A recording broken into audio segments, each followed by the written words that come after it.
learners. Welcome back to my another new video or class.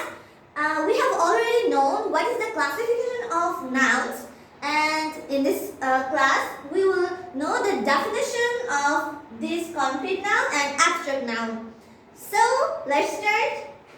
What is concrete noun?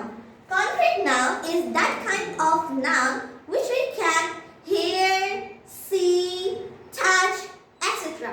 That means যে নামগুলো আমরা ইন্দ্রিয় দ্বারা উপলব্ধি করতে পারি, যেগুলো ধরতে পারি, ছুঁতে পারি এবং শুনতে পারি, সেগুলো হচ্ছে কনক্রিট নাউন। যেমন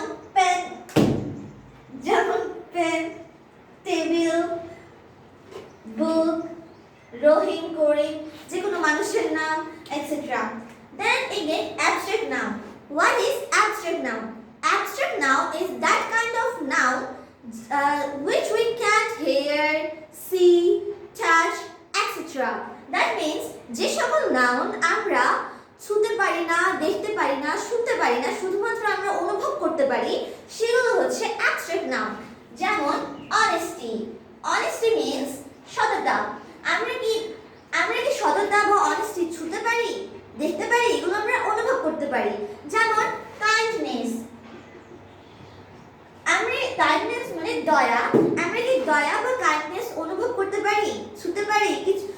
ছুঁতে পারি, আমরা শুধুমাত্র অনুভব করতে পারি। দ্যাট মিন্স এগুলো হচ্ছে যেগুলো আমরা ছুঁতে পারি না, শুধুমাত্র অনুভব বুঝতে পারি, সেগুলো হচ্ছে অ্যাবস্ট্রাক্ট নাউন।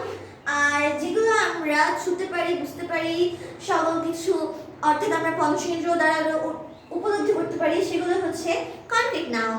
So by.